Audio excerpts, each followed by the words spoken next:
Tick 1, tick tick 2, tick tick 3.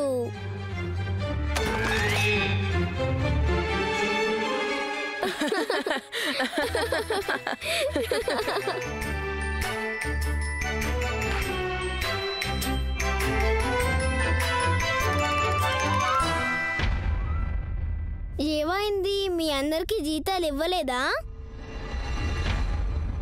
మీరు దేనికలా బాధపడుతున్నారు? ఏమైనా జరిగిందా ఏంటి?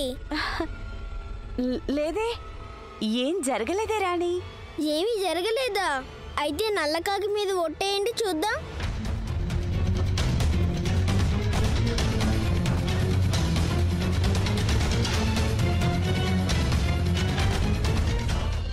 నేను ఓడిపోయాను రాణి, పూర్తిగా ఓడిపోయాను.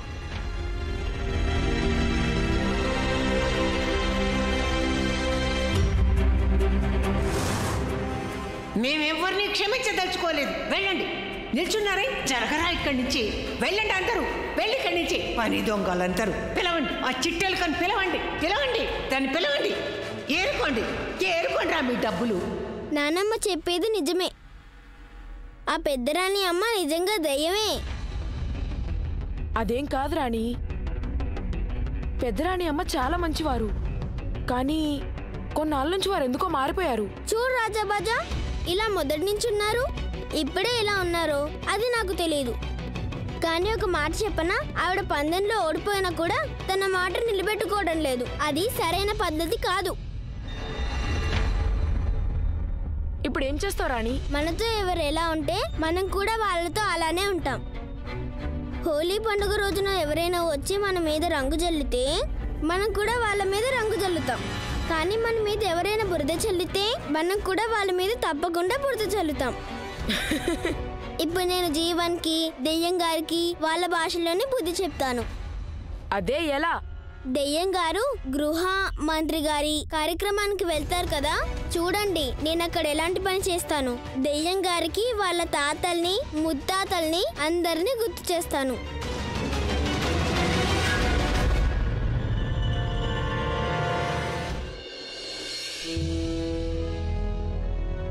ఈ రోజు అక్కడికి గృహమంత్రి గారు వస్తారు. ఎవరొస్తారో? గృహమంత్రి. అక్కడ ఎవరు పిచ్చి వేషాలు వేయకూడదు.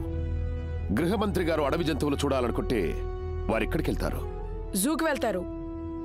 గుడ్. అన్నట్టు అక్కడికొచ్చి వేషాలేం వెయ్యొద్దు. అర్థమైందా?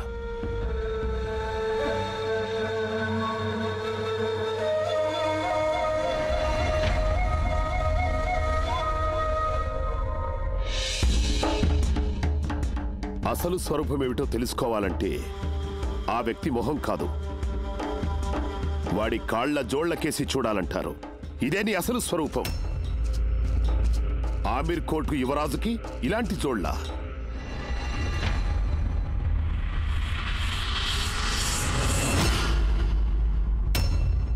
ఇక నువ్వు బాగా నవ్వొస్తుందే నీకు. తిండిపోతా. నువ్వు తినడమే కాకుండా నీ బట్టలకు కూడా తినిపిస్తున్నావు. ఒక్కరోజు కొంచెం తక్కువ తింటే నీ ప్రాణాలు ఇవి పోవు కదా. వెళ్ళో, బట్టలు మార్చుకొని రా.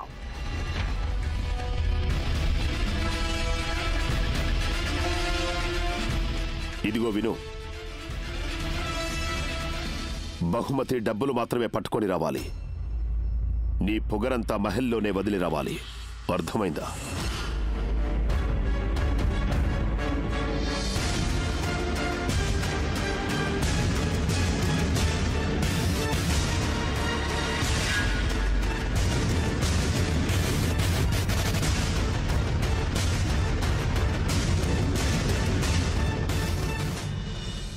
రాజాబాజాలో నేను కూడా పిచ్చిగా చేస్తున్నానేంటి? ఈరోజు నానమ్మకి బహుమతి ఇస్తారనేది మర్చిపోయాను. నేను అక్కడికి వెళ్ళాలా లేదా మహల్లో దయ్యం గారి పని పట్టాలా అర్థం కావట్లేదు. నేను అక్కడ అందరికీ మాట ఇచ్చానే, వాళ్ళ హక్కులు వాళ్ళకి ఇప్పిస్తాను అని. అది ఎలా చేసేది?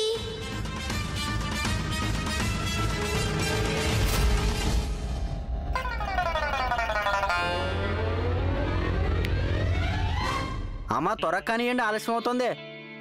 నేను వచ్చేస్తున్నాను. రాణి పదమ్మా, వెంటనే ఈ గ్లాసులో పాలని తాగి, త్వరగా ఆలస్యం అవుతుంది. నాకు ఒంట్లో అస్సలు బాలేదు, జ్వరం వచ్చింది నాన్న. జ్వరమా?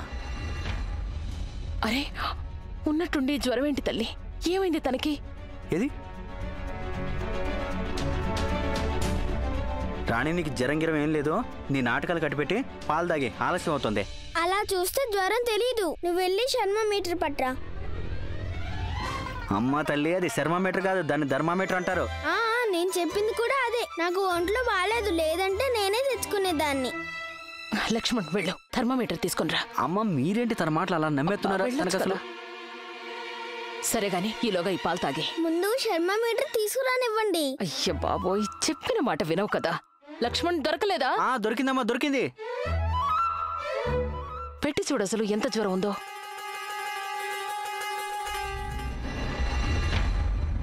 అసలు ఈ జ్వరం ఎలా వచ్చింది? అమ్మా, చూస్తాం కదా. జ్వరం ఏం లేదు, అన్ని అబద్ధాలే.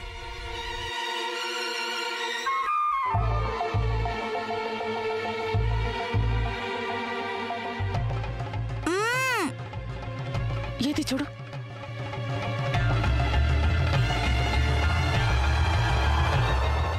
ఎంతుంది? అమ్మా, అమ్మ 100. 100? రాణికి నిజంగానే జ్వరం వచ్చింది. ఇంత మంచి పిల్లని నేను అబద్ధం ఆడతానా? ఇంకా లాభం లేదు, తన్ని డాక్టర్ దగ్గరికి తీసుకెళ్ళక తప్పదు లక్ష్మణ్. వద్దు నానమ్మ, కాసేపు పడుకుంటే అదే తగ్గిపోతుందిలే.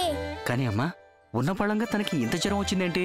నేను మీకంటే చిన్నదాన్ని కదా, అందుకే నాకు త్వరగా జ్వరం వచ్చేస్తుంది. రాణి, లే, డాక్టర్ దగ్గరికి వెళదాం పదా. వద్దు నానమ్మ, నేను చెప్పేది విను. నేను కాసేపు పడుకుంటే జ్వరం అట్టే తగ్గిపోతుంది. మీరు వెళ్ళండి. నేను వెళ్ళిపోవాలా? నిన్ను వదిలేసి? నీకు బుద్ధి లేదు అసలు. నేను ఒంటరిగా వదిలి ఎలా వెళతాననుకున్నావు? నానమ్మ, మీరు వెళ్ళండి, లేకపోతే మీ బహుమతి ఇంకెవరికైనా ఇచ్చేస్తారు. అమ్మా, రాణి చెప్పినట్టు చేద్దాం. మీరు వెళ్ళండి, రాణి దగ్గర నేను ఉంటాను.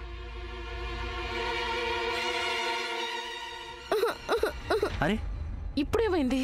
ఏమైంది రాణి? నాన్నగారు, మీరు వెళ్ళకపోతే నానమ్మకి బహుమతి ఇస్తున్నప్పుడు ఎవరు చప్పట్లు కొడతారు? అక్కడ చప్పట్లు కొట్టేవారు లేకపోతే నానమ్మకి బహుమతి దొరికిన లాభం ఏంటి? నానమ్మకి దూరంగా నువ్వు వెళ్ళనంటే నేను కూడా విశ్రాంతి తీసుకోను. కాసేపే కదా నాన్న, పైగా కాళీప్రసాద్ కూడా నాతో ఉన్నారు. ఆయన చెప్పే కథలంటే నాకు చాలా ఇష్టం. మీరిద్దరూ వెళ్ళండి. కానీ నువ్వు నాకు మాట ఇవ్వాలి. నువ్వు ఇంట్లో నుంచి బయటికి కదలకూడదు, సరేనా? వెళదాం పద లక్ష్మణ్. రాణి, ఇదిగో ఎక్కడికి వెళ్ళకూడదే. మేము ఇదిగో ఇలా వెళ్ళి అలా వచ్చేస్తాం, సరేనా? రండమ్మా.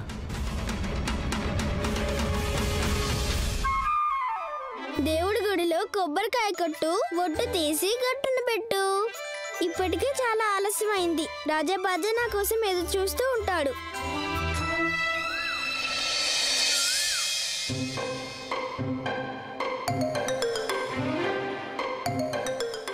ఏ బెల్లి, నువ్వెంత ఆలస్యంగా వస్తే ఎలా చెప్పు? మా వాళ్ళంతా బయలుదేరుతున్నారు. అతి కష్టం మీద వాళ్ళని ఆపాను. నీ మాట రాపు రాజాబాజా. నేను ఎంతో కష్టపడి నాన్నని పంపించొచ్చాను. ఆగు, తర్వాత పొట్లాడు. ముందే తిండిపోతే ఎక్కడున్నాడు చెప్పు. తిండిపోతా? అచ్చా, జీవనా? వాడు బట్టలు మార్చుకోవడానికి వెళ్ళాడు. మా నాన్నగారికి కనపడకుండా నేను వాడు బట్టలన్నీ పాడు చేసేసాను.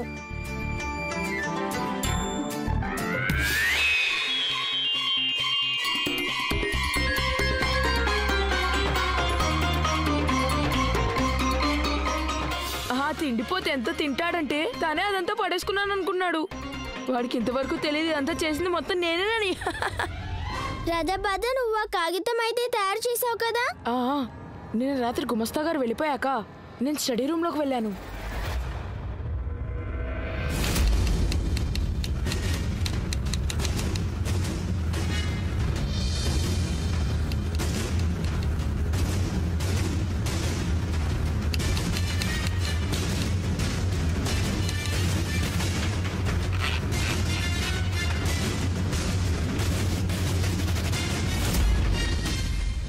సరిగ్గానే రాసావు కదా? ఏదో తొందరలో ఉండి తప్పులేమి రాయలేదు కదా? ఎలాంటి తప్పు జరగలేదులే బల్లి. సరిగ్గా నువ్వు అన్నట్టే ఒక్కొక్క మాట రాశాను. అయినా కంటతా పట్టడం నాకు బాగా తెలుసు కదా. అయితే మన యోచనలో మొదటి మెట్టు ఎక్కినట్టే. అసలు ఈ యోచన అంటే ఎవరు? నీకేమీ తెలీదు. యోచనకి అర్థం ఏంటంటే, అబ్బా నీకెలా చెప్పేది, ఏదైనా పని చేసే ముందు తయారు చేస్తారే, ఏదో అంటారే. ఓ అదా ప్లాన్. ఇప్పుడు మనం ఇద్దరం ప్లాన్ లో రెండో మెట్టు ఎక్కాలి. నువ్వు దెయ్యం గారిని చూసుకో, నేను వెళ్ళి ఆ తిండిపోతూ పని పడతాను. గుర్తుందిగా ఏం చెయ్యాలో? నువ్వు అన్న విషయాల్లో ప్రతిదీ గుర్తుంది నాకు.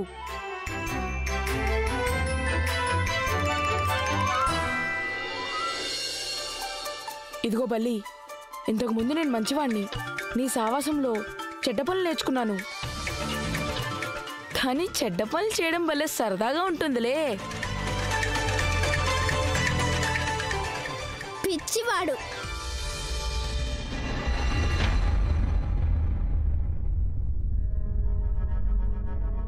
మీరు ఇంతవరకు జోళ్లు మార్చుకోలేదా? అదేంటంటే నా ఎర్రజోళ్ళు మా నాన్నగారు స్టడీ రూమ్లో అల్మరా కిందుండిపోయాయి. మీకు బాగా తెలుసు కదా పెదరాణి అమ్మ, నాన్నగారి అనుమతి లేకుండా ఆ గదిలోకి ఎలా వెళ్ళగలను చెప్పండి? అబ్బబ్బా, మేము మీకు అనుమతి ఇస్తున్నాం, వెళ్ళండి. అల్మారా కింద నుండో ఎక్కడి నుండో మీకేం కావాలో త్వరగా తెచ్చుకోండి. మేము మీకోసం కారులో ఎదురు చూస్తూ ఉంటాం. పెదరాణి అమ్మ, మీరు చాలా మంచివారు.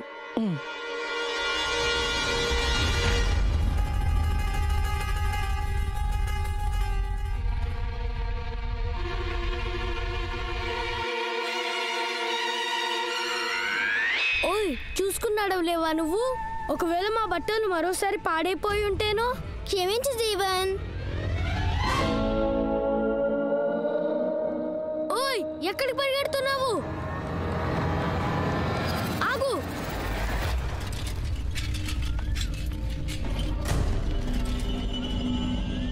ఇప్పటిదాకా రాలేదేంటి సుప్రియ? ఇంత ఆలస్యం చేస్తే ఎలా? అమ్మ మీరు వెళ్ళండి, నేను సైకిల్ పెట్టొస్తాను.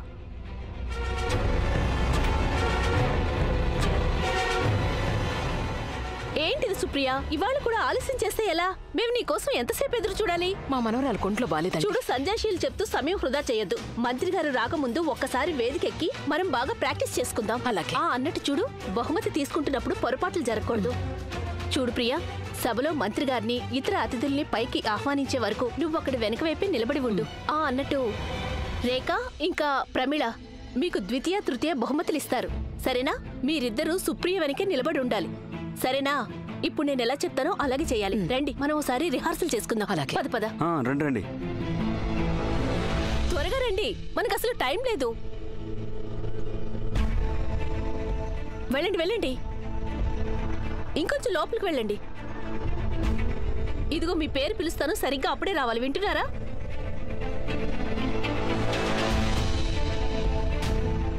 మొదటి బహుమతి విజేత శ్రీమతి సుప్రియ. సుప్రియ త్వరగా రావాలి. సరే, ఇప్పుడు చెప్పు, గృహమంత్రి గారు బహుమతి ఇస్తే దాన్ని నువ్వెలా అందుకుంటావు చెప్పు?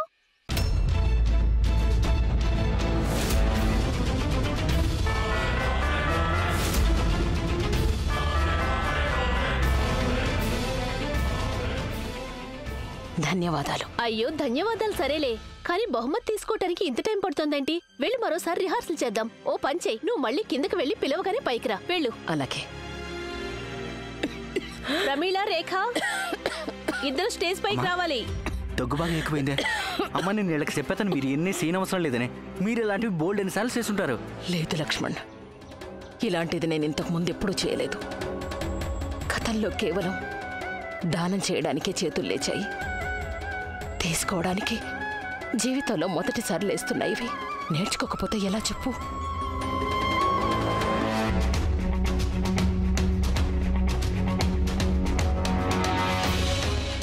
రాజాబాజా తిండిపోతొస్తున్నాడు.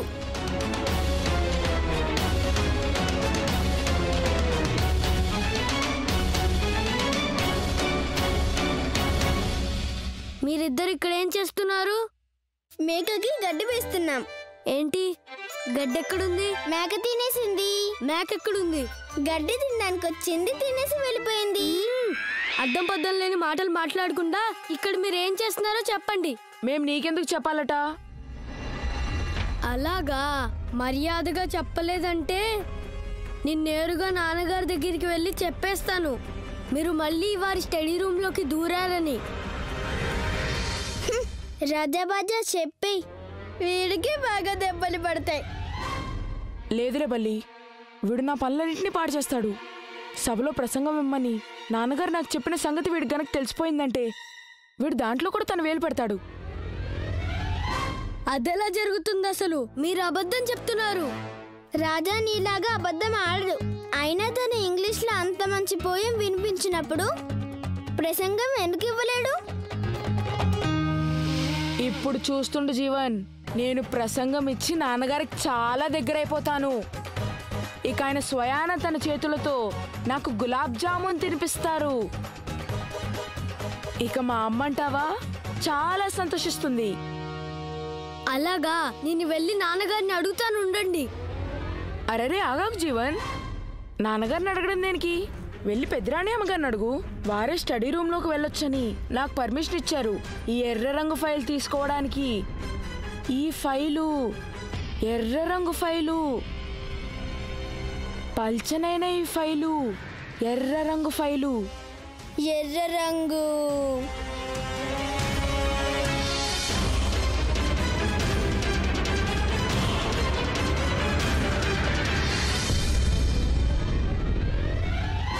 పెద్దరాణి అమ్మ, మీరు రాజా అన్నయ్యకి ఏదో పర్మిషన్ ఇచ్చారంట కదా?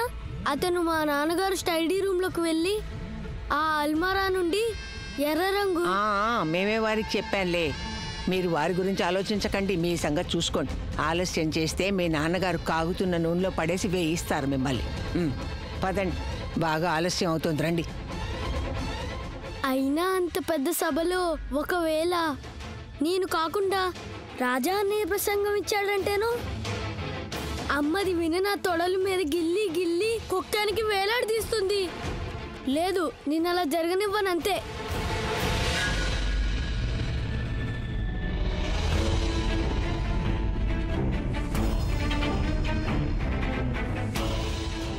ఆ ఫైల్ నాకు ఇచ్చే జీవన్. ఇప్పుడు ఈ ఫైల్ మీకు తిరిగిచ్చేది లేదు. సభలో ఇప్పుడు స్పీచ్ నేనిస్తాను, చూసుకోండి. జీవన్ ఆగు రాజాబాజా, నువ్వు గొడవ పడొద్దు. నువ్వు గొడవ పెట్టుకున్నా వీడు మారాడు కదా. అవును, కానీ ఏదేమైనా నాన్నగారు రాజముద్ర లేనిదే అసలు ఈ ప్రసంగానికి విలువనేదే ఉండదు. పైగా నాన్నగారు వెళ్ళిపోయారు. నాన్నగారు వెళ్ళిపోయారేమో, కానీ వారి రాజముద్ర ఇక్కడే ఉంది. ఇప్పుడు రాక్షసుడు గారు ఈ తిండిపోతుకి జీవితాంతం గుర్తుండిపోయి గులాబ్ జామున్ తినిపిస్తారు, అంతే.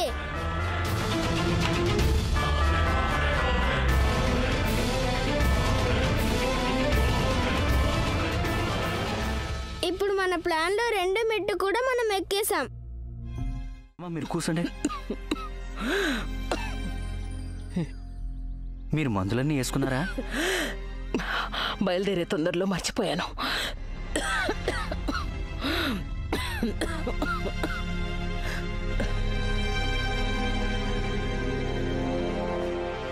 అమ్మ, మీరు కంగారాడు, దగ్గరలో ప్రభుత్వ ఆసుపత్రి ఉంది. నేను వెళ్ళాలని అడిగి మీకోసం మందు ఎత్తాను. సరే, అలాగే.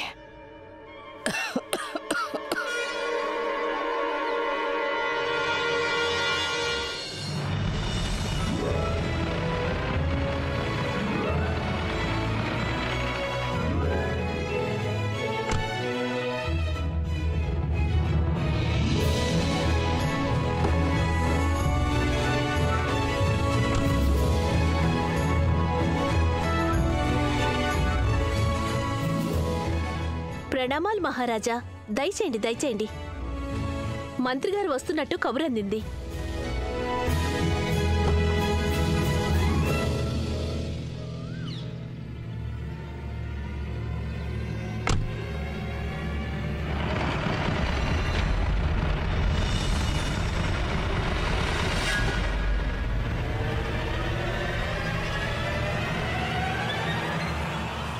మంత్రి గారు వచ్చారు.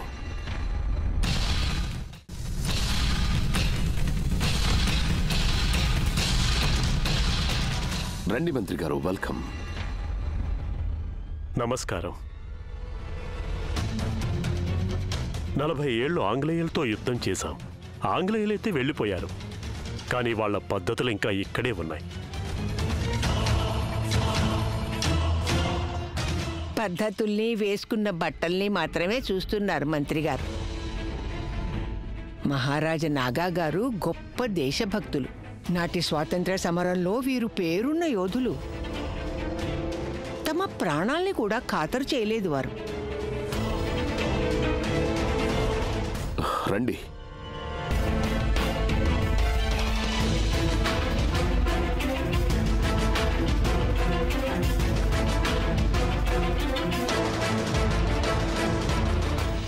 పెద్దరాణి అమ్మ, ఆగిపోయారే? ఈ పిల్లలు ఇంతవరకు రాలేదేంటి?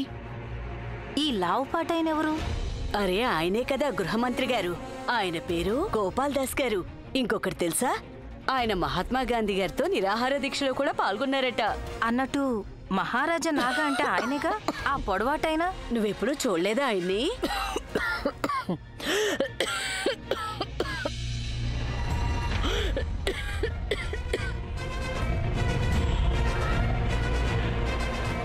పెద్దరాణి అమ్మ, మీరు లోపలికి వెళ్ళండి. పిల్లలు రాగానే నేను వాళ్ళు మీ దగ్గరికి తీసుకొస్తాను.